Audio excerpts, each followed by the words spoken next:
नमस्कार, मैं Dinesh Sharma think IAS के ऑनलाइन प्लेटफॉर्म पर एक बार पुनः आप सभी का हार्दिक स्वागत करता हूं। दोस्तों, आज जो टॉपिक हम कवर करने वाले हैं वो है तत्सम तद्भव देशज विदेशज, इसके साथ ही कारक और समास। जब भी हम समास पढ़ते हैं तो कारक पढ़ना बहुत ज्यादा जरूरी है, क्योंकि समास में तत्पुरुष समास आता है जिसमें कारक की विभक्तियां लुप्त होती है, इसलिए कारक के बाद ही हम समास पढ़ते हैं। तो चलिए शुरू करते हैं आज का टॉपिक। देखिएगा, तो सबसे पहले हम तत्सम तद्भव देशज विदेशज के प्रश्नों को करेंगे, उसके बाद कारक के प्रश्नों को करेंगे, उसके बाद फिर समास के प्रश्नों को करेंगे। तो जो टॉपिक के प्रश्न करेंगे सबसे पहले उस टॉपिक को हम क्लियर कर लेते हैं, ठीक है? समझेगा बात को। तत्सम तद्भव, ओके, तत्सम तद्भव क्या है ये हमको समझना सबसे पहले बहुत ज्यादा जरूरी है। तो समझेगा बात को। शब्द के अलग अलग आधार पर अलग अलग प्रकार है। नंबर 1, आपका इतिहास के आधार पर या उत्पत्ति के आधार पर या स्त्रोत के आधार पर शब्द के 4 प्रकार हैं। ये क्वेश्चन पूछ चुका है, नोट डाउन करते रहिए आप लोग। तो उत्पत्ति, इतिहास या स्त्रोत के आधार पर शब्द के 4 प्रकार है। वो 4 प्रकार क्या है? एक तत्सम, दूसरा तद्भव, तीसरा देशज, चौथा विदेशज। कैसे भैया? वो शब्द कहां से आया है, उसका इतिहास क्या है, उसका स्त्रोत क्या है, उसकी उत्पत्ति कहां से हुई है। तो यदि कोई शब्द जो है वो संस्कृत से आया है तो उसको कहते हैं तत्सम शब्द। तत्सम शब्द मतलब संस्कृत के शब्द, संस्कृत के शब्द। और जो शब्द संस्कृत से हिंदी तक आते आते विकृत हो गया है उसे हम तद्भव शब्द कहते हैं। जो शब्द संस्कृत के हैं लेकिन हिंदी तक आते हुए विकृत हो गया उसे क्या कहते हैं? तद्भव। कैसे? जैसे संस्कृत के शब्द तत्सम अक्षी, तत्सम आंख, तद्भव। हस्त तत्सम हाथ, तद्भव। हस्ती तत्सम हाथी, तद्भव। कपर्दिका तत्सम कौड़ी, तद्भव। कुक्षी तत्सम कोख, तद्भव। राजपुत्र तत्सम राजपूत, तद्भव। क्लियर हो रहा है? गोधूम तत्सम गेहूं, तद्भव। गोमय तत्सम गोबर, तद्भव। मित्र तत्सम मीत, तद्भव। हरिद्रा तत्सम हल्दी, तद्भव। कर्पूर तत्सम कपूर, तद्भव। कंदुक तत्सम गेंद, तद्भव। क्लियर हो रहा है? तो तत्सम शब्द संस्कृत के शब्द है। तद्भव जो संस्कृत से विकृत होकर हिंदी में आया वो क्या? तद्भव है। जो शब्द देश में जन्मा है उसे देशज शब्द कहते हैं, और जो विदेशों से आगत है, जो विदेशों से आए हैं उन्हें विदेशी शब्द कहते हैं। और हिंदी का हृदय इतना विशाल है कि हिंदी में हम तत्सम तद्भव देशज विदेशज इन सभी शब्दों का प्रयोग हम हिंदी में करते हैं। क्लियर है? तो चलिए क्वेश्चन सॉल्व करते हैं। देखिएगा, कौन सा शब्द देशज नहीं है? ओके, जो शब्द देश में जन्मा है वो देशज शब्द होते हैं। अब देशज शब्द में आपको देखो अलग से पहचान में आता है ना भाई। पहचानोगे कैसे कि ये शब्द तत्सम है, ये शब्द तद्भव है, ये देशज है? समझिएगा बात। तत्सम अलग से दिखेगा, श त्र य स्र बाण के अणा, ये ऊपर रखा है, ये नीचे रखा है, ऋषि का री। तो ये सब भारी भरकम शब्द रहेगा, भारी भरकम शब्द रहेगा, मतलब समझ लो तत्सम है। थोड़ा सा हल्का रहेगा तो तद्भव है। और देशज शब्द तो अलग से दिखता है, अलग से दिखता है। पगड़ी, लोटा, कटोरी, कटोरा, बाहरी, झाड़ू, गड़बड़, उटपटांग, तो अलग से डबरा, खचका, ये अलग से दिख रहा है। देशज शब्द है, देश में जन्मा, बोलचाल में जन्म ले लेता है, उसको क्या बोलते हैं? देशज शब्द बोलते हैं। अब इसमें ढिबरी, डबरा, डबरी, डब्बा, डिब्बी, ये सब क्या है? देशज शब्द है ना। ओके, देशज शब्द है। खिड़की देशज शब्द है। पगड़ी देशज है, ढोर देशज है। पुष्कर, पुष्कर तत्सम शब्द है, इसका तद्भव होता है तालाब या पोखर, तालाब या पोखर। तो बहुत आसान होता है तत्सम तद्भव देशज विदेशज के प्रश्नों को बनाना, क्योंकि एकदम सूट बूट तैयार हुआ रहेगा, मतलब तत्सम है, थोड़ा हल्का तद्भव है, और एकदम देसी टाइप लगेगा। वो क्या है? देशज शब्द है। विदेशज शब्द अलग से पहचान में आ जाता है। क्लियर है? देखेंगे कालीन। अब वो कालीन में अलादीन अपना चिराग लेके जा रहा है, कालीन समझ में आ रहा है कि ये विदेशी शब्द है। अब कालीन जो है, क्वेश्चन पूछा है ना, कालीन जो है तुर्की भाषा का शब्द है। हिंदी में हम लगभग 3000 अंग्रेजी शब्दों का प्रयोग करते हैं, लगभग 2500 अरबी शब्दों का प्रयोग करते हैं, और लगभग 2500 फारसी शब्दों का प्रयोग करते हैं, लगभग 2000 अरबी शब्दों का प्रयोग करते हैं। तुर्की, पुर्तगाली, फ्रांसीसी, जापानी, चीनी, इन सभी भाषाओं के शब्दों का प्रयोग होता है। तो विदेशी शब्द में ऐसे शब्दों को पूछा जाता है, ऐसे प्रश्नों को पूछा जाता है जिसका रोजमर्रा के जीवन में हम उपयोग करते हैं। तो तत्सम तद्भव देशज विदेशज में विदेशी शब्द का ट्रिक वाला जो मेरा क्लास जो है वो मैं आपके लिए अवेलेबल कर दूंगा, तो उसको आप देख लीजिएगा, आसानी से याद हो जाएगा, क्योंकि ट्रिक से मैं उसमें याद करवाया हूं। ठीक है, क्योंकि हमको अभी एमसीक्यू भी सॉल्व करना है, तो उसमें अपन अभी नहीं जाएंगे। ठीक है, देखिएगा, लेकिन मैं आपको तरीका बताऊंगा कैसे बनाना है। तो कालीन तुर्की भाषा का शब्द है। तुर्की भाषा के और शब्द क्या क्या है? बीवी, बेगम, तोप, तमंचा, बारूद, बंदूक, कालीन, मुगल, बहादुर, बावर्ची, ये जितने शब्द है ये आपका तुर्की भाषा का शब्द है। इवन उर्दू भी तुर्की भाषा का ही शब्द है। कुर्ता, ये भी तुर्की भाषा का शब्द है। ताश तुर्की भाषा का शब्द है। क्लियर है? अरबी आपका औरत, आदमी, गरीब, अमीर, शराब, ये सब अरबी भाषा का शब्द है। फारसी चश्मा, सरकार, सरदार, है ना, आपका पर्दा, तनख्वाह, ये सब जो है आपका फारसी भाषा का शब्द है। फारसी भाषा का शब्द का सबसे ज्यादा प्रयोग हम करते हैं, क्योंकि फारसी लोग भी यहाँ पर व्यापार के लिए आए थे। और एक चीज याद रखिएगा, हिंदी शब्द हिंदी भाषा का नहीं है, हिंदी शब्द खुद फारसी भाषा का है। पश्तो, पठान, पठान पश्तो शब्द है, पटाखा पश्तो शब्द है। और पठान क्वेश्चन पूछ चुका है, पठान किस भाषा का शब्द है? तो पठान पश्तो भाषा का शब्द है ना, आपका पश्तो पठान, है ना, पटाखा, आपका खर्राटा, आपका बाढ़, है ना, आपका गुंडा, ये सब पश्तो भाषा के शब्द हैं।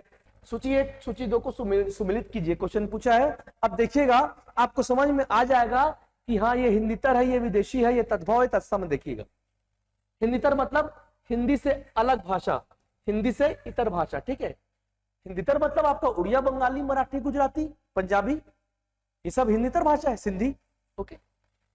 तो आपका ओणम मलयालम है, ओणम मलयालम है, मतलब ये हिंदी से इतर, हिंदीतर भाषा। बटन, बटन आपका है विदेशी, पुर्तगाली भाषा का शब्द है। दिख रहा है ना बटन? बटन कोई भी बोलेगा क्या हिंदी है या संस्कृत है? बटन क्या है आपका? विदेशी। कपाट, कपाट और किवाड़, कपाट तत्सम है, किवाड़ तद्भव है, तो कपाट आ जाएगा बेटा तत्सम में। और आपका 11 एकादश बोलता तो तत्सम होता, 11 बोल रहा है मतलब तद्भव है। क्लियर है? ये उतारिएगा। निम्नांकित में से तत्सम तद्भव जोड़ा सही नहीं है। मैंने कहा ना प्रैक्टिस से आता है, ये दिखेगा, देखना। उपालंब उलाहना मतलब मस्करी करना, मस्ती करना। आर्यभाषा में किसी से हंसी मजाक करना उसको बोलते हैं उपालंब, इसका हिंदी है उलाहना, तत्सम तद्भव। काष्ठ पुतलिका कठपुतली को बोलते हैं, सही है। कैवर्त केवट, तत्सम तद्भव। यहां पर देखिएगा, गोधूम का तद्भव गोबर नहीं होता, गोधूम का तद्भव होता है गेहूं, और गोबर मतलब होता है गोमय। तो गोमय तत्सम है, गोबर तद्भव है। क्लियर है? नेक्स्ट देखेंगे, निम्नांकित में से तद्भव शब्द कौन सा है? तो हमने पढ़ लिया कपाट तत्सम है, तद्भव तो नहीं है। मुक्ता, ये भी तत्सम है। हीरक, हीरा का हीरक, है ना, किवाड़ का कपाट, तो कपाट तत्सम, हीरक तत्सम, मुक्ता तत्सम। निठुर तद्भव है, इसका तत्सम होगा निष्ठुर। निठुर का तत्सम निष्ठुर। क्लियर है? और निठुर अलग से दिख रहा है, क्या है ये तद्भव है। तद्भव अलग से दिखता है ना, तत्सम अलग से दिखता है। इनमें से किस विकल्प के सभी शब्द तत्सम है? चलो बताओ। ये प्रगट तद्भव है, इसका तत्सम होगा प्रकट। तो ये तो ऑप्शन उड़ गया, निष्ठुर तत्सम, पथिक तत्सम। चलो, प्रीति तत्सम, गीत तत्सम, मीत तद्भव है तो किसका तत्सम होगा मित्र। मित्र तत्सम, मीत। मीत नाम मिलारे मन का, मतलब मित्र नाम मिलारे मन का, मीत तद्भव है। संकट तत्सम, शकट तत्सम, सहज तत्सम। तो सी में तीनों तत्सम है, इसमें लोग तद्भव है, मस्तक तत्सम है, पुस्तक आपका तद्भव है। क्लियर है? तो तीनों शब्द कौन से हैं जिसमें तत्सम है? तो आपका आंसर है क्या? सी। ओके, चले आगे। ये क्वेश्चन पूछ चुका है ना, और जितना मैं एग्जाम्पल रखा हूं ना, वो एग्जाम का दृष्टिकोण से बहुत ही ज्यादा इंपॉर्टेंट है। त्रिचत्वारिंशत, चत्वारिंशत मतलब 40, त्रि मतलब 3 मतलब 43। क्लियर है? अशीति मतलब 80, अशीति मतलब 80, एकादश मतलब 11। ओके, षष्ठ मतलब 6, सप्तम मतलब 7, अष्ट मतलब 8, कोटि मतलब करोड़। क्वेश्चन पूछा सब इंस्पेक्टर में लास्ट टाइम 2011-12 जो एसआई हुआ था ना मेंस, उसमें पूछा कोटि करोड़ करोड़। ओके, जो शब्द मूल रूप से संस्कृत के हो और हिंदी तक आते आते उनके अर्थ में तो नहीं पर रूप में परिवर्तन हो गया हो। क्वेश्चन ये क्वेश्चन मैं आपको बता चुका हूं, रूप में परिवर्तन हो गया है लेकिन अर्थ नहीं बदला, रूप बदल गया, मतलब क्या है? तद्भव है। और जो शब्द संस्कृत के हैं और बिना विकृति के हिंदी में प्रयोग आता है, वो क्या होगा? वो तत्सम ही होगा, क्योंकि बिना विकृति के हिंदी में प्रयोग आ रहा है, और विकृति होकर हिंदी में आएगा तो क्या होगा? तद्भव हो जाएगा। क्लियर है? अर्थ थोड़ा बदलता है जी। हस्त मतलब हाथ है, तो हाथ ही है ना, उसका अर्थ बदला क्या? विकृत हो गया, हस्त हाथ हो गया। क्लियर? निम्नांकित में से कौन सा शब्द समूह, कौन सा शब्द समूह अरबी भाषा की है? ट्रिक बताता हूं मैं क्लास में, ट्रिक। अमीर आदमी ने गरीब औरत को, अरबी भाषा का ट्रिक है ये। क्या ट्रिक है? देखो, अमीर अरबी मालिक आदमी ने गरीब औरत को किराया के कुर्सी में बैठकर कलम से किताब में खत लिखा। जवाब में फकीर ने शराब पीकर वकील से अदालत में कानूनी मुकदमा किया। ये सब अरबी भाषा के शब्दों का ट्रिक है। तो मालिक, मौसम, अपराध, ये तीनों अरबी भाषा के शब्द हैं। आप जब मौसम पढ़ते हो ना पर्यावरण में, तो पढ़ते हो मौसम शब्द अरबी के मौसमी से आया है। बाकी आपका चश्मा फारसी भाषा का शब्द है, सरकार फारसी भाषा का शब्द है, पटाखा पश्तो भाषा का शब्द है। ये तीनों पश्तो भाषा का शब्द है, पश्तो। ये तीनों फारसी। कालीन, खच्चर, बंदूक, ये तीनों आपका तुर्की भाषा का शब्द है। आंसर है ए। क्लियर है? नेक्स्ट, निम्नलिखित में से सही युग्म नहीं है। इधर शब्द दिया है और इधर क्या दिया है? भाषा दिया है। कौन से भाषा का है? ठीक है, चलिए बनाते हैं। तो एटलस, एटलस यूनानी भाषा का है। जब भी मैं यूनानी भाषा पढ़ाता हूं ना, तो ऐसे पढ़ाता हूं, ट्रिक बताता हूं। ए क्यूब बी टी, ए क्यूब बी टी मतलब एटलस एटम और एकेडमी, बी से बाइबिल, टी से टेलीफोन। तो ये यूनानी भाषा का शब्द है, मतलब ये सही है।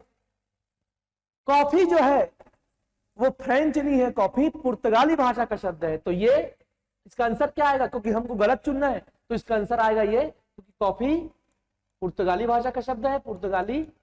ओके, मलाई देशज सही है, पलक फारसी है, सही है। क्लियर है? तो इसका आंसर है बी, कॉफी, क्योंकि कॉफी जो है आपका पुर्तगाली भाषा का शब्द है। क्लियर है? नेक्स्ट देखते हैं।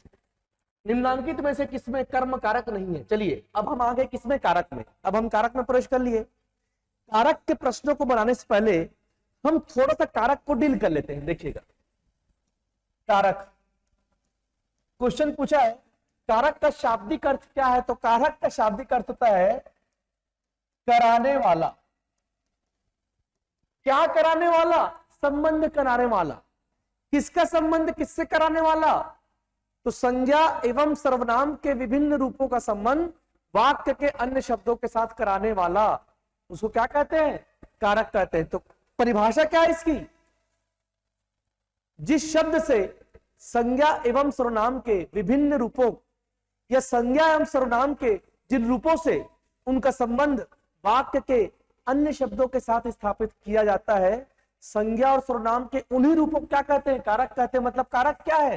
कारक संज्ञा और सर्वनाम के ही अलग अलग रूप है। संज्ञा और सर्वनाम के अलग अलग रूप को ही कारक कहते हैं। मेरी क्लास में बहुत अच्छे से डील करता हूं इसको, ठीक है, लेकिन चूंकि भी क्वेश्चन सॉल्व करना है, शॉर्ट में आपको बता देता हूं।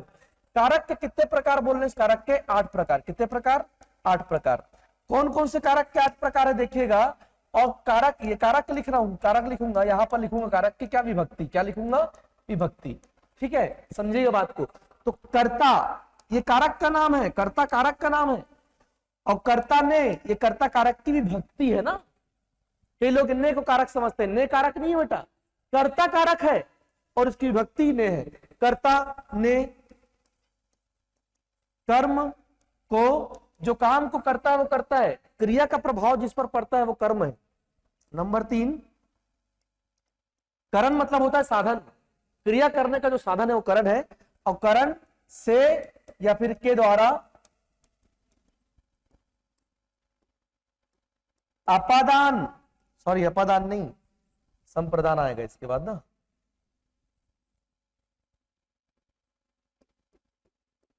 संप्रदान को के लिए, जिसके लिए कार्य किया जाता है ना वो संप्रदान।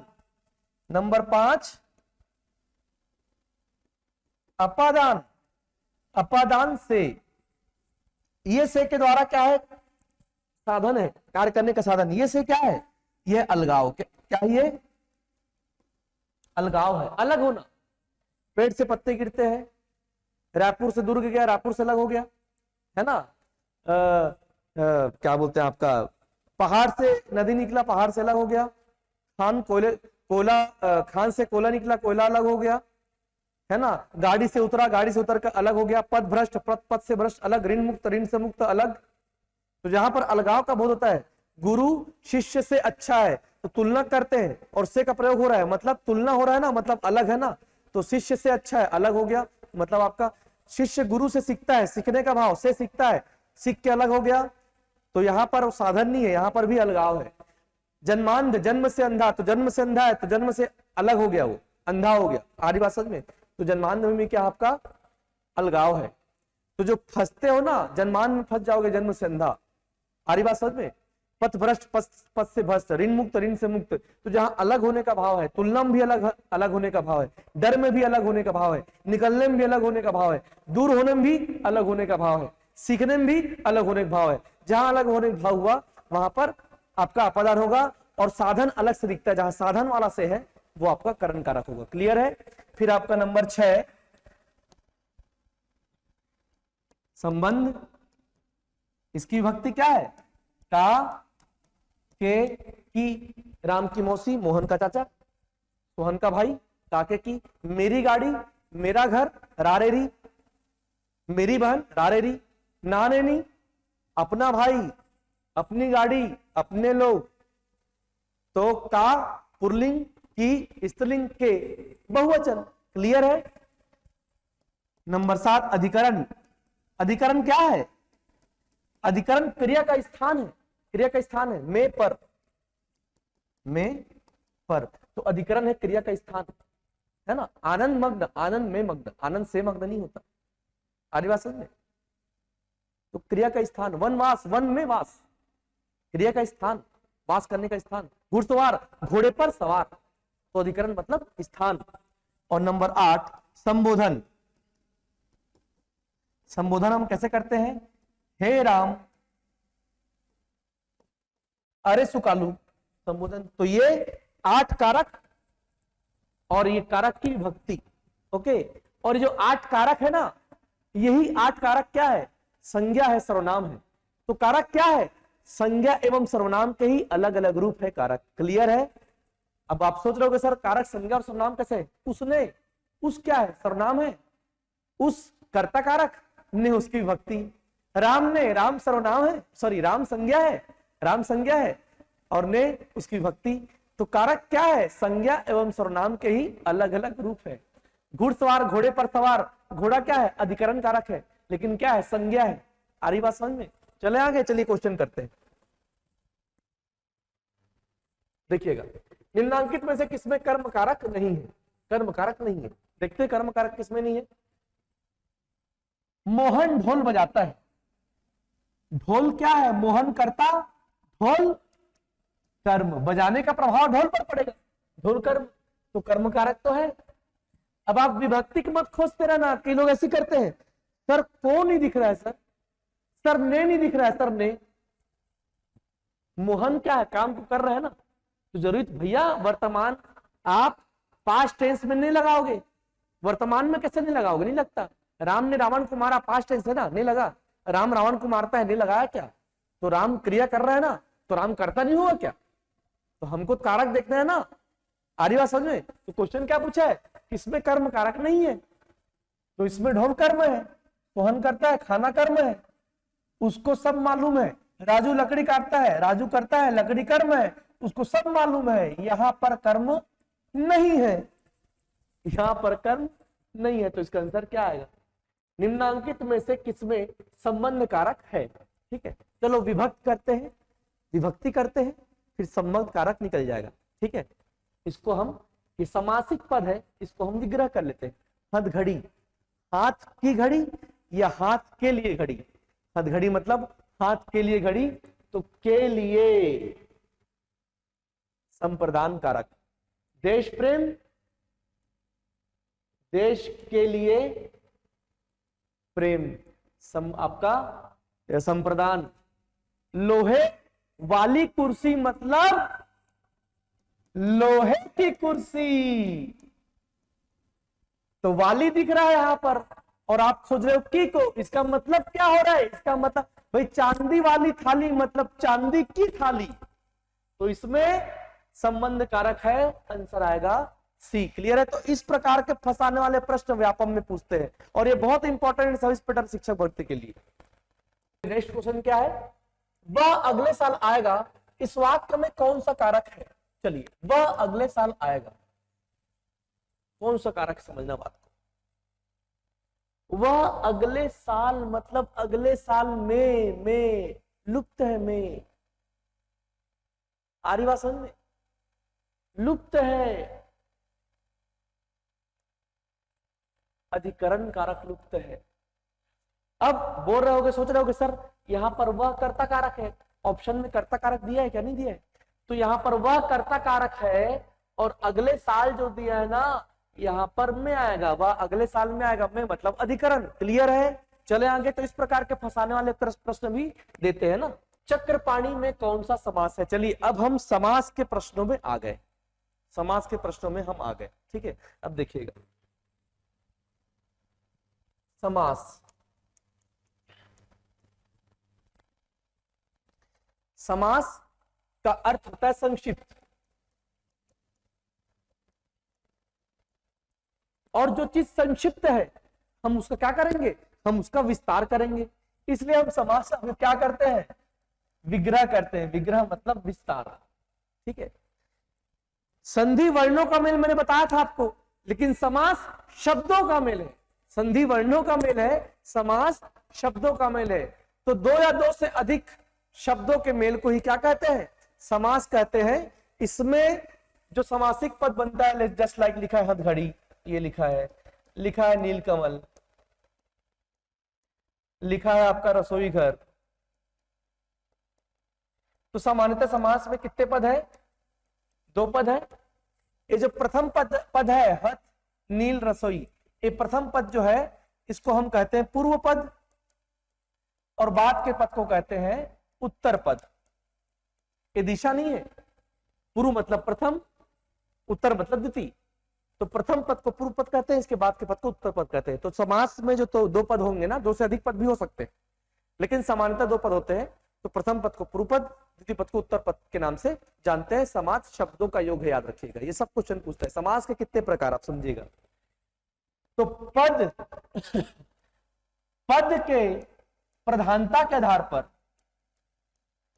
पद के प्रधानता के आधार पर समास के चार प्रकार। इस प्रकार का क्वेश्चन अब पूछ रहा है, आ रही बात समझ में? पद के प्रधानता के आधार पर समास के कितने प्रकार क्वेश्चन पूछेगा? कितने प्रकार? चार प्रकार। और ये अगर ये नहीं देगा, अगर ये नहीं देगा और क्वेश्चन पूछेगा समास के कितने प्रकार, तो आप मारना 6 प्रकार। पद के प्रधानता के आधार पर 4 प्रकार, आ रही बात समझ? और यदि क्वेश्चन देगा, आपका समास के कितने प्रकार खाली पूछेगा, तो आप कितना मारोगे? 6 प्रकार मारोगे। क्लियर है ये? प्रयोग के आधार पर देगा, प्रयोग के आधार पर तो भी 4 प्रकार। तो प्रयोग के आधार पर समास के 4 प्रकार, पद के प्रधानता के आधार पर समास के 4 प्रकार, लेकिन खाली समास के कितने प्रकार? तो 6 प्रकार। ये 6 प्रकार का ट्रिक देखो, ये 6 प्रकार का ट्रिक देख लो। अ त क दी दम्ब, क्या है ट्रिक? अतक दिदम्ब, अतक दिदम्ब। अ से अव्ययी भाव समास, त से तत्पुरुष समास, क से कर्मधारय, दी से द्विगु,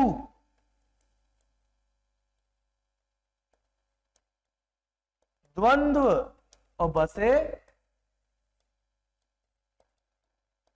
बहुब्रीहि। अब आप सोच रहे हो कि पद के प्रधानता के आधार पर 4 प्रकार कैसे, प्रयोग के आधार पर 4 प्रकार कैसे? तो भैया प्रयोग के आधार पर, पद के प्रधानता के आधार पर कर्मधारय और द्विगु को तत्पुरुष समास के अंतर्गत रखा गया है, इसलिए 4 हो जाते हैं। क्यों? क्योंकि अव्ययी भाव समास जो है इसमें प्रथम पद प्रधान, प्रथम पद प्रधान, और इन तीनों में उत्तर पद प्रधान, उत्तर पद। द्वंद्व समास में दोनों पद प्रधान, दोनों पद। और बहुब्रीहि समास में दोनों पद अप्रधान। बहुब्रीहि समास में कोई भी पद प्रधान नहीं होता। क्यों? क्योंकि दोनों पद मिलकर विशेष अर्थ देता है, तीसरा अर्थ देता है। तो प्रधानता देख लो। तो पद के प्रधानता के आधार पर 4 प्रकार। प्रथम पद प्रधान अव्ययी भाव समास, उत्तर पद प्रधान तत्पुरुष कर्मधारय द्विगु समास, दोनों पद प्रधान द्वंद्व समास, दोनों पद अप्रधान बहुब्रीहि समास। क्लियर है? फिर क्वेश्चन पूछता है तत्पुरुष समास के समानाधिकरण होने पर वह कौन सा समास होता है? तो तत्पुरुष समास के समानाधिकरण होने पर वह कर्मधारय समास होता है। क्यों? क्योंकि तत्पुरुष समास में जब समानाधिकरण होगा तो एक पद विशेषण होगा, एक पद विशेष्य होगा, और दोनों मिलकर कर्ता कारक का काम करेंगे, कर्ता कारक की विभक्ति का काम करेंगे। तो ये हो गया समान, विशेषण विशेष्य दोनों मिलकर कर्ता कारक है, समान है। विशेषण विशेष्य होगा या उपमेय उपमान होगा, समान हो जाएगा। इसीलिए तत्पुरुष समास के समान अधिकरण होने पर वह कर्मधारय समास होता है। ये क्वेश्चन पूछ चुका है, व्यापम में पूछेगा, एसआई में पूछेगा, शिक्षक भर्ती में पूछेगा। क्लियर है? चलिए, जिसमें प्रथम पद प्रधान हो और अव्यय है वो अव्ययी भाव समास, जिसमें कारक की विभक्ति लुप्त होती है वो आपका तत्पुरुष समास। तत्पुरुष समास में कारक की विभक्ति लुप्त होती है, उत्तर पद प्रधान होता है। कर्मधारय समास में एक पद विशेषण होता है और एक पद विशेष्य होता है, मतलब कर्मधारय समास विशेषता बताता है। द्विगु समास जिसमें प्रथम पद संख्यावाचक होता है वो आपका द्विगु समास, संख्या को दर्शाता है, समूह को दर्शाता है। ओके, द्विगु समास। द्वंद्व समास जिसमें दोनों पद प्रधान है, दोनों पद में द्वंद्व हो रहा है, दिन रात, दिन और रात, है ना, मामा भाचा, मामा और भाचा। ओके, लाभ हानि, लाभ या हानि, पाप पुण्य, पाप या पुण्य। आरी बात समझ में? नौकर चाकर, नौकर और चाकर, तो दोनों पद प्रधान है। द्वंद्व समास। बहुब्रीहि समास, लंबोदर, लंबा है उधर जिसका, तो लंबा उधर नहीं बोल रहे, लंबा है उधर जिसका, किसका? गणेश जी। दशानन, 10 है सिर जिसके? रावण। आरी बात समझ में? नीलकंठ, नीलकंठ जिसका? शंकर भगवान। वीणा पाणी, वीणा है पाणी जिसके, सरस्वती माता। कमलासना, कमल आसन जिसका, लक्ष्मी माता। कमलासन, ब्रह्मा जी। तो दो पद पीताम्बर, तो पीताम्बर का अर्थ पीला अंबर होता है क्या, पीला वस्त्र होता है क्या, नहीं। पीला है वस्त्र जिसका, कृष्ण भगवान। तो पीताम्बर का अर्थ अगर पीला अंबर होता तो कर्मधारय समास होता, लेकिन पीताम्बर विशेष अर्थ दे रहा है। तो बहुब्रीहि समास में देखना मोस्टली जितने पौराणिक है ना, देवी देवता है, भगवान है, वो सभी किसमें आ जाएंगे, बहुब्रीहि समास में, क्योंकि विशेष अर्थ देता है दोनों पद मिलकर, इसलिए दोनों पद क्या है, अप्रधान है। क्लियर है। चलिए अब क्वेश्चन में चलते हैं, देखिएगा। चक्रपाणी दिख रहा है पौराणिक नाम, मतलब बहुब्रीहि समास। और चक्र है पाणी, पाणी मतलब हाथ, चक्र है पाणी जिसके, किसके चक्रम, किसके पाणी में चक्र है, कृष्ण भगवान, विष्णु भगवान। बहुब्रीहि समास दिख रहा है। पाप पुण्य में कौन सा समास है, ठीक है, अब समझना बात। पाप पुण्य दिख रहा है द्वंद्व समास, मार दोगे, मार दिए द्वंद्व समास, मार दिए द्वंद्व समास। अब देखिएगा समस्या कहां पर आएगा, बता रहा हूं। पाप पुण्य में द्वंद्व समास है, मार दिए द्वंद्व समास। लेकिन भैया द्वंद्व समास के 3 प्रकार है, द्वंद्व समास के 3 प्रकार है। समाहार द्वंद्व, समाहार, इतरेतर द्वंद्व, इतरेतर, और आपका वैकल्पिक द्वंद्व, वैकल्पिक। वैकल्पिक द्वंद्व समझ आता हो। अब देखो द्वंद्व समास में विग्रह में हम क्या लिखते हैं, विग्रह में, विग्रह जब होता है, जब विस्तार करते हैं तो और लिखेंगे या फिर या लिखेंगे, रात दिन, रात और दिन।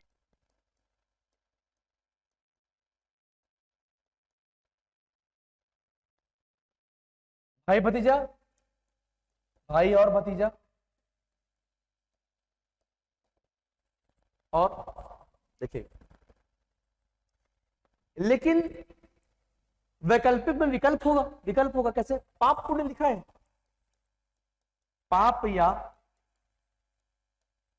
पुण्य, लाभ हानि, या तो लाभ होगा या नहीं, तो या आएगा जहां पर, वो क्या होगा, वैकल्पिक दिन होगा। और एक क्वेश्चन पूछा, पाप पुण्य, इसमें कौन सा द्वंद्व समास है, बच्चे खुश, कौन सा समास है, बच्चे खुश होगा, द्वंद्व समास। लेकिन ऑप्शन में क्या था, इतरेतर, समाहार, वैकल्पिक, तो यहां पर फंस जाओगे। तो जहां विग्रह में या आएगा ना, वो वैकल्पिक होगा, क्योंकि विकल्प देगा, लाभ हानि, लाभ, और दोनों विपरीत होगा आपस में, दोनों आपस में विपरीत होगा, विलोम होगा, लाभ हानि, लाभ या हानि। तो विलोम वाला जहां पर आएगा ना, पाप पुण्य, पाप, पाप का उल्टा, पाप का विलोम पुण्य, लाभ का विलोम हानि, दिन का विलोम रात, तो दिन या रात, दिन या रात। आरी बात समझ में, आय व्यय, आय का विलोम, तो जहां पर विलोम आएगा ना, वहां पर या ये, तो या रहेगा, मतलब क्या होगा, वैकल्पिक द्वंद्व होगा। क्लियर है। समाहार द्वंद्व, जिसमें इत्यादि का भाव आता है, जिसमें समूह का भाव आता है, कैसे, जैसे लिखा है गाड़ी, बंगला, नौकर, चाकर, मतलब जिसमें 2 से अधिक पद का भाव आए ना, 3 पद, 4 पद, आपको पता है, जैसे मामा भांचा दोनों में ब्रेक हो गया, माता पिता दोनों में ब्रेक हो गया, माता पिता दोनों ब्रेक है, माता और पिता। और माता या पिता क्यों नहीं होगा, माता पिता एक साथ रह सकते हैं, लेकिन लाभ और हानि एक साथ नहीं हो सकता, पाप पुण्य एक साथ नहीं हो सकता, इसलिए विकल्प माता पिता आपका इतरेतर।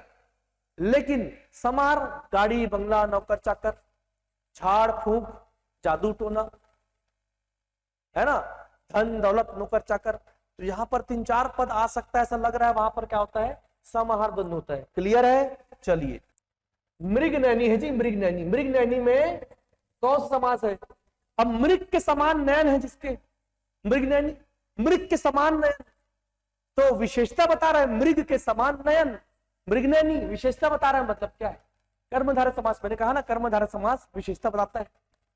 समास के संबंध में असत्य पहचानिए, चलिए पहचानते। विशेषण एवं विशेष्य के योग से कर्मधारय समास बनता है, सही है। द्वंद्व समास के 3 भेद है, सही बताया भी। पदों को प्रधानता के आधार पर समास के 6 भेद होते हैं, ये गलत है, क्योंकि पद के प्रधानता के आधार पर समास के 4 भेद होते हैं, तो इसका आंसर आएगा सी। ओके, आंसर आएगा सी, ये सही है, ये सही है। जिस समास से कोई भी पद प्रधान ना हो बल्कि अन्य प्रधान होता है बहुब्रीहि, तो ये तीनों सही है, इसका आंसर होगा ये गलत है, असत्य पहचानी लिखा है। क्लियर है, हो गया। इसमें अपना थ्योरी भी हो जा रहा है ना इस पर, तो क्वेश्चन तो ऐसा लाया हूं जिसमें आपका पूरा टॉपिक ही और कॉन्सेप्ट कंप्लीट हो जाएगा। कौन सा समास विग्रह सही नहीं है, चलो बताओ। घुड़दौड़, घोड़ों की दौड़, सही है। विग्रह पहचानना है, सही सही है या नहीं है, देखिएगा। नंबर 2, चिड़ी मार, चिड़ियों को मारने वाला, चिड़ी मार, चिड़ियों को मारने वाला, चिड़ी मार बोलते, सही विग्रह, सही है। सभा मंडप, मंडप किसके लिए है? सभा के लिए, तो सभा के लिए मंडप सही है। आप भी मेरे साथ बनाने की कोशिश करो। मन माना, मन माना, अरे मन माना काम करता है यार, मन से माना हुआ, मन से माना हुआ काम करता है, सही है।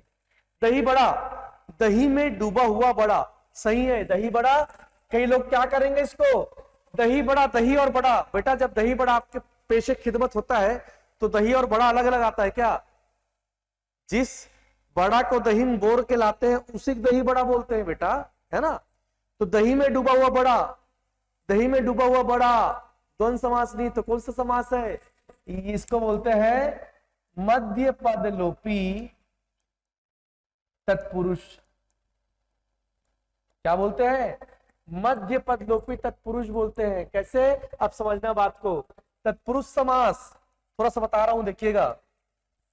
तो तत्पुरुष समास, क्वेश्चन पूछेगा कारक के आधार पर तत्पुरुष समास के कितने भेद होते हैं, तो याद रखिएगा कारक के आधार पर, क्योंकि मैंने कहा ना तत्पुरुष समास में कारक की विभक्ति लुप्त होती है, उस कारक की विभक्ति को निकाल कर हम विग्रह करते हैं। तो कारक के आधार पर तत्पुरुष समास के कितने प्रकार है? तो कारक के आधार पर तत्पुरुष समास के 6 प्रकार। कर्ता हटा दो, संबोधन हटा दो, तो कर्म तत्पुरुष, करण तत्पुरुष, संप्रदान तत्पुरुष, संबंध तत्पुरुष, अपदान तत्पुरुष और अधिकरण तत्पुरुष। तो कारक के आधार पर तत्पुरुष समास के 6 भेद हैं। कैसे? देख लो भैया। कर्म तत्पुरुष, कर्म तत्पुरुष, गगन चुंबी, गगन चुंबी, गगन को चुमने वाला, तो कौन से कारक की विभक्ति लुप्त है? को, कर्म को। करण तत्पुरुष, करण तत्पुरुष, हस्तलिखित, हस्त के द्वारा लिखित, के द्वारा, से के द्वारा, तुलसीकृत, तुलसी के द्वारा लिखा हुआ, तुलसीकृत। गुणयुक्त, गुण से युक्त, गुण साधन है युक्त होने का। ऋण युक्त, ऋण से युक्त, ऋण साधन है युक्त होने का। भयाकुल, भय से आकुल, भय साधन है आकुल होने का। करण तत्पुरुष समास।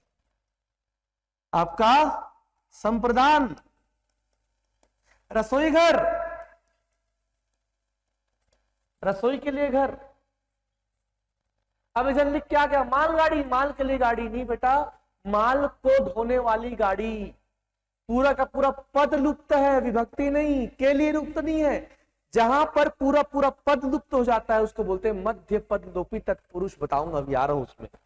संप्रदान, अपादान, ऋण मुक्त, ऋण से मुक्त।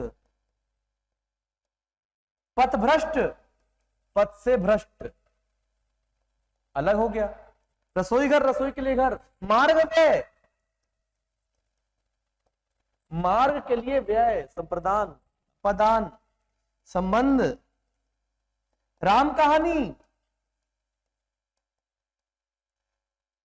राम की कहानी। तुलसी चौरा, तुलसी का चौरा, आर्यवासन में। आपका अधिकरण, तो 1 2 3 4 5 6 कारक के आधार पर तत्पुरुष समास के 6 प्रकार। कर्म तत्पुरुष को अपन द्वितीय तत्पुरुष बोलते हैं, करण तत्पुरुष को तृतीय, चतुर्थ, पंचम, षष्ठ, सप्तम। ठीक है। अधिकरण देखिएगा, आनंद मग्न, आनंद मग्न, आनंद में मग्न। वनवास, वन में वास। लेकिन अगर मैं बोलूंगा वनवासी, बदल गया बेटा। मैं वनवासी बोल दिया, मतलब वन, वन में वासी नहीं, वन का वासी। तो वनवासी संबंध तत्पुरुष, वनवास अधिकरण तत्पुरुष। पूछ चुका है क्वेश्चन। स्वर्गवास, स्वर्ग में वास, अधिकरण तत्पुरुष। क्लियर है? तो कारक के आधार पर तत्पुरुष समास के 6 भेद है। लेकिन रचना के आधार पर, रचना के आधार पर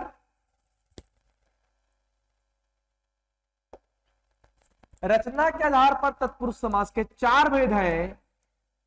नई तत्पुरुष, जिसको हम नत्र भी कहते हैं। दूसरा मध्य पद लोपी तत्पुरुष, मध्य पद लोपी तत्पुरुष, इसमें मध्य पद लुप्त होता है। तीसरा अलुप्त तत्पुरुष, नई तत्पुरुष, नत्र तत्पुरुष मतलब जिसमें प्रथम पद नहीं का बोध कराता है, जैसे असाधारण नहीं साधारण, असामान्य नहीं सामान्य, असंभव नहीं संभव, अज्ञान नहीं ज्ञान, अनावश्यक नहीं आवश्यक, जिसका प्रथम पद नहीं का बोध कराता है वो नत्र तत्पुरुष। जिसमें पूरा का पूरा पद लुप्त होता है, विभक्ति नहीं पद लुप्त होता है। जैसे दही में डूबा हुआ बड़ा, में डूबा हुआ, पूरा का पूरा पद लुप्त है। जैसे मालगाड़ी, माल को ढोने वाली गाड़ी, को ढोने वाली, पद लुप्त है। जैसे बैलगाड़ी, लिख क्या गया, बैल के लिए गाड़ी, वो गाड़ी बैल के लिए है क्या? बैल उसमें बैठ के जाता है क्या? नहीं। बैलगाड़ी मतलब बैल के द्वारा खींचे जाने वाली गाड़ी, समझ में आ रही बात? बैलगाड़ी। तो पूरा का पूरा पद लुप्त रहेगा तो क्या बोलेंगे? मध्य पद लोपी तत्पुरुष कहेंगे। क्लियर है? अलुप्त तत्पुरुष मतलब जिसमें कारक की विभक्ति लुप्त नहीं होता। अलुप्त का मतलब होता है आ मतलब नहीं, लुप्त मतलब लुप्त। तो जिसमें कारक की विभक्ति लुप्त नहीं होता, कारक की विभक्ति पद में ही रहता है। जिस समास में कारक की विभक्ति पद में रहता है, लुप्त नहीं होता, उसे बोलते हैं अलुप्त तत्पुरुष समास। क्या कहते हैं? अलुप्त तत्पुरुष समास। कैसे? थानेदार, ये न में एक ही मात्रा, मतलब थाने का दार, तो का ये ए का मतलब है का, तो कारक की विभक्ति लुप्त नहीं है, मात्रा के रूप में चढ़ गया है, मात्रा के रूप में चढ़ गया है, लुप्त नहीं। युधिष्ठिर, युद्ध में जो स्थिर हो, युधिष्ठिर, तो ये ई की मात्रा के रूप में विभक्ति है ना, चढ़ा हुआ है। आ रही बात समझ में? और चौथा उपपद तत्पुरुष। चौथा उपपद तत्पुरुष, इसमें द्वितीय पद जो होता है वो जैसे कि चर्मकार, लौहकार, स्वर्णकार, तो द्वितीय पद जो होता है वो अपने आप में कुछ नहीं होता, जब लगता है तब उसका अस्तित्व होता है। जैसे कहा ना, चर्मकार, स्वर्णकार, जलज, जल में जन्म लेने वाला, तो ज का मतलब जन्म देने वाला, जलद। तो जो दूसरा पद होता है वो उपपद का काम करता है, और वो स्वतंत्र जब हो तो उसका कोई वैल्यू नहीं। तो जैसे कि स्वर्णकार, चर्मकार, स्वर्णकार, चर्मकार, इस प्रकार का एग्जाम्पल आएगा तो समझ लेना उपपद तत्पुरुष समास है। क्लियर है? चलिए क्वेश्चन में आते हैं। तो कहां थे भी हम? यहां थे ना। मन माना ये सही है, ये सही, ये सही, ये सही। रण निमंत्रण, रण का निमंत्रण नहीं, रण के लिए निमंत्रण होगा। बलि पशु, बलि पशु, बलि के लिए पशु, बलि के लिए पशु होगा। और पशु बलि, पशु की बलि। देखिए कितना अंतर हो गया। पशु बलि, पशु की बलि, संबंध तत्पुरुष, काके की, संबंध काके की। लेकिन बलि पशु, बलि पशु, बलि के लिए पशु, तो बलि पशु संप्रदान तत्पुरुष, पशु बलि संबंध तत्पुरुष। समझ रहे हो बात को? आंसर आएगा डी। कौन सा समास विग्रह सही नहीं है? डी का। Okay next. कौन सा समास विग्रह गलत है? चलो देखते हैं। काली मिर्च, काली है जो मिर्च, सही है। ये आपका कर्मधारय तत्पुरुष विशेषता बता रहा है। सभा मंडप है ना, तो सभा के लिए मंडप, ठीक है। संप्रदान तत्पुरुष मन से माना, हो चुका है, बना चुके हैं। बलि पशु, बलि के लिए पशु, तो इसका आंसर आएगा डी। चलिए ये तो बना चुके हैं। Okay next. इनमें से कौन सा समास विग्रह है तू? समासिक पद सही नहीं है। युद्ध में स्थिर है जो, आप खुद बनाइए, आप खुद बनाइए। युद्ध में स्थिर है जो, युधिष्ठिर सही है। यथा साध्य, जैसा साध्य हो, यहां पर क्या लिखा है? जितना संभव हो, जितना संभव हो। यथा संभव होगा, मतलब इसका आंसर होगा बी। जीवन पर्यंत आजीवन सही लिखा है, शीत और उष्ण शीतोष्ण सही है, तो इसका आंसर क्या आएगा बी, क्योंकि जितना संभव हो यथा संभव होगा। ओके, यथा साध्य मतलब जैसा साध्य हो सके। क्लियर है? नेक्स्ट देखिएगा, समास के संबंध में असत्य पहचानिए। चलिए, मतलब एक तो असत्य होगा, बाकी उसी को पहचानना है, बाकी सब सत्य है। देश प्रेम का समास विग्रह देश से प्रेम होगा, गलत। देश से प्रेम तो साधन है क्या देश प्रेम करने का? अलगाव हो रहा है क्या? देश साधन नहीं है प्रेम करने का, देश संप्रदान है, क्योंकि प्रेम देश के लिए होगा, तो इसका विग्रह क्या होगा? देश के लिए प्रेम, प्रेम देश के लिए है। आ रही बात समझ में? तो इसका आंसर मिल गया। ये कर्मधारय समास को समानाधिकरण तत्पुरुष समास के नाम से भी जाना जाता है, बताया था, सही है, क्योंकि कर्मधारय समास में एक पद विशेष्य होता है, दूसरा पद विशेषण होता है, और दोनों का जो कारक बनता है वो कर्ता कारक बनता है। जैसे आपका महापुरुष, महान है जो पुरुष, तो दोनों मिलकर एक ही की बात कर रहे हैं, एक ही कर्ता की बात कर रहे हैं, आरी बात समझ में, लेकिन एक पद विशेषण है, दूसरा पद विशेष्य है। ठीक है, समासिक पद नीलपीत, नीला पीला दोनों विशेषण, लेकिन ये बोल क्या रहा है? ऐसी नीली वस्तु जो पीली भी है, विशेषता ही तो बता रहा है। कर्मधारय समास के विशेषणों में पद, तो दोनों पद क्या है? दोनों पद विशेषण है, तो विशेषणों में पद के अंतर्गत आता है। सही है, ये भी सही है, ये भी सही है। ऋषि शब्द में अलुक तत्पुरुष समास है, ये भी सही है। तो इसका आंसर क्या है? जो गलत क्या है? गलत ये है, जो गलत है वो इसका आंसर है। इसका सही क्या है? ये है। अब थोड़ा सा बताता हूं, मैं आपको ऐसे विशेषण बता चुका हूं ना, विशेषण बता चुका हूं। जैसे लिखा है नीलकमल, ये विशेषण, ये विशेष्य, दोनों मिलकर विशेषता बता रहा है। नीला है जो कमल। देहलता, देह लता, देह विशेष्य, देह विशेषण है क्या? नाम, शरीर का नाम है देह। लता, लता भी विशेष्य, लता विशेषण तो नहीं है, तो ये क्या होगा? विशेष्योमय पद होगा। दोनों पद विशेष्य है, लेकिन दोनों पद मिलकर क्या बता रहा है? विशेषता बता रहा है। कैसे? देह रूपी लता, देह रूपी लता, लता की विशेषता क्या है? वो देह के समान है, तो देह क्या है? देह उपमान है, उपमान। और लता क्या है? उपमेय है। जैसे अगर मैं कहूंगा चंद्रमुख, चंद्रमुख, तो इसमें दोनों पद क्या है? इसमें दोनों पद विशेष्य है। इसका विग्रह क्या होगा? चंद्र के समान मुख, मतलब मुख की तारीफ किससे कर रहा है? मुख को किसकी उपमा दे रहा है? चंद्र की उपमा दे रहा है, तो चंद्र हो गया उपमान और मुख हो गया उपमेय। तो याद रखिएगा, आपका कर्मधारय समास में उपमान और उपमेय भी होता है, और कुल मिलाकर उपमान और उपमेय मिलकर भी क्या बता रहा है? विशेषता ही बता रहा है। तो चार वैरायटी का पद मिलेगा। एक है आपका विशेषण विशेष्य, एक है दोनों पद विशेष्य, एक है दोनों पद विशेषण, और एक आपको मिलेगा, जैसे मैं पुरुषोत्तम लिख रहा हूं, पुरुषोत्तम, तो पुरुष क्या है? विशेष्य है, और उत्तम क्या है? विशेषण है। तो पुरुषों में जो है उत्तम, तो विशेषण विशेष्य, विशेष्य विशेषण, विशेष्य विशेष्य, विशेषण विशेषण, ये सब क्या है?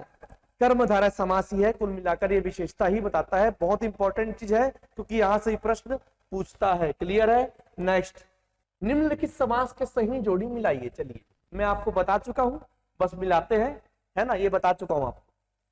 इतरेतर द्वंद्व, जिसमें दो पद परस्पर एक साथ आते हैं, एक दूसरे से जुड़े होते हैं, वो इतरेतर द्वंद्व है। ठीक है, जैसे मैंने आपको बताया माता पिता, पिता पुत्र, राजा रानी। ओके, तो मां भाचा, इतरेतर द्वंद्व। समाहार द्वंद्व में क्या बताया? जिसमें और भी समूह का बोध होता है, जिसमें ऐसा लगता है कि नहीं यार, दो पद के बाद भी तीसरा पद है, चौथा पद है, वो समाहार द्वंद्व। ठीक है, आपका लेन देन, लेन देन है ना, ऐसा लग रहा है कि और कुछ होगा। हाँ, लेन देन, आना जाना, है ना, लेन देन, दौलत शौहरत, तो ये आपका समाहार द्वंद्व हो गया। ओके, वैकल्पिक पाप या पुण्य, वैकल्पिक हो गया। क्लियर है? तो देखिएगा समास में जितने कठिन प्रश्न बन सकते थे वो सभी प्रश्न बनाकर आपके सामने प्रस्तुत किया हूं। ओके, और यकीन मानिए कि इसी प्रकार के प्रश्न पूछे जाएंगे यदि कठिन से कठिन हो तो। ठीक है, तो थोड़ा सा थ्योरी पढ़ के चले जाइएगा और क्वेश्चन भी लगा लीजिएगा। लेकिन मुझे जहां तक लगता है आपका कॉन्सेप्ट जो है समास का, कारक का क्लियर हो गया होगा, इवन तत्सम तद्भव का भी। तो आशा करता हूं कि आज की क्लास आपको समझ में आई होगी और आप परीक्षा में बहुत बढ़िया करने वाले हैं, है ना। तो अब अगले कक्षा में एक नए टॉपिक के साथ आपसे मुलाकात होगी। तब तक के लिए आपसे अलविदा लूंगा। धन्यवाद।